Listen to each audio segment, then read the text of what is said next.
Hello and welcome to Skillline. Today we will look into the double exposure in Adobe Photoshop. As always, I always give credit where credit is due. So this is one of the photos that we have taken for today's tutorial. This photo is taken by Justin Bryan and I've downloaded this from royalty free from Pexels.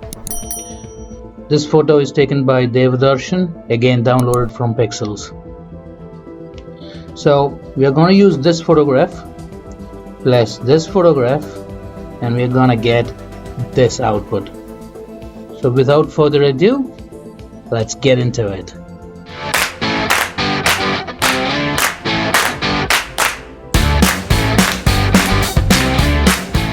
Skillline, where learning meets fun. The images that I have used, the links to these images are also there in the description. Just in case if you want to follow along with me, more than welcome to do so. So for the ease of this tutorial, I have already opened the pictures in Photoshop. So I have this picture, this one, the output, and I have created a new one. The colors may vary in this Photoshop as I'm doing it again, so you can always experiment with the other colors of your choice.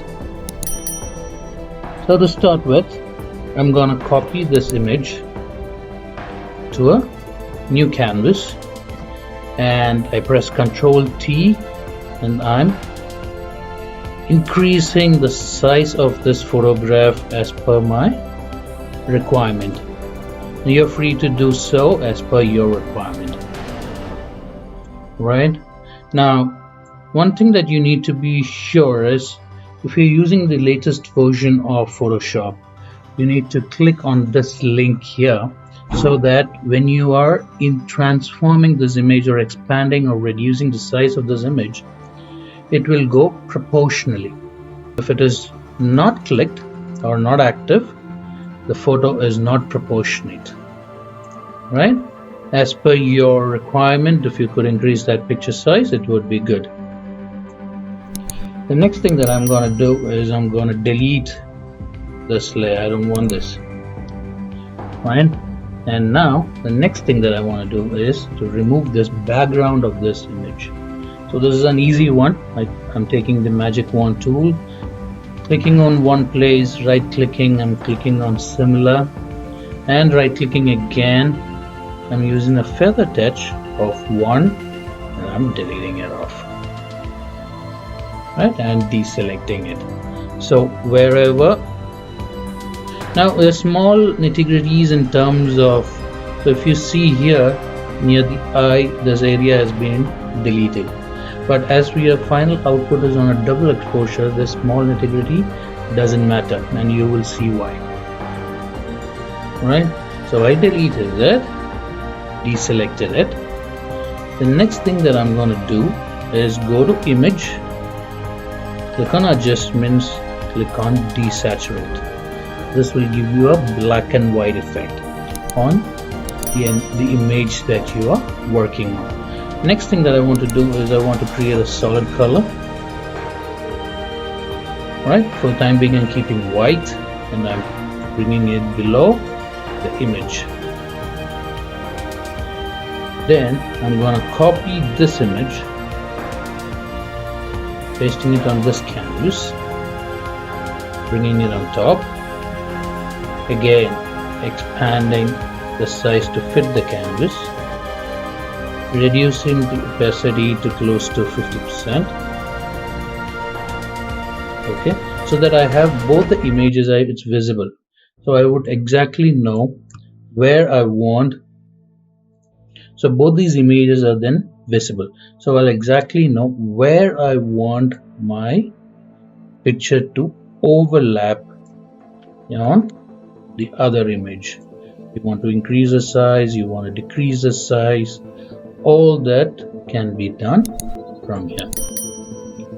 Then I'll increase the opacity back to 100. Right? Next thing that I'm going to do is click on this image, right? Pressing Ctrl, I'm clicking on this image. Don't click on the layer, click on the image. It will give me an outline of the image. Then I click on layer 2, which is my nature. And you see here the mask, add a layer mask. I click on that. This image is then copied inside the silhouette, right? I come back the original image. Either I press Alt and pull it up to create a copy of it, or from here I press Ctrl J, creates a copy, and I press new layer above this image, right? Then all I have to do is reduce the opacity of this new image, say close to 50 again, or how much ever you want. You would see the image is now exposed. Once you have this, I double click on the color layer, pick one color from the image, and ta-da! Your double exposure is ready. Now that you know how to do a double exposure, why don't you just play around with the image? You would be able to use the eraser tool, delete, or remove certain things in the background. Probably you want to extend that road from ahead all over to the end of the image. All that you can play around. I like to post short videos with whatever that I can teach you with Photoshop, which would also help you to play around and create your own double exposure images. If you have any questions, please leave a comment, or you can always write to me. My email address is there in this description. For the time being, adios, ta-da.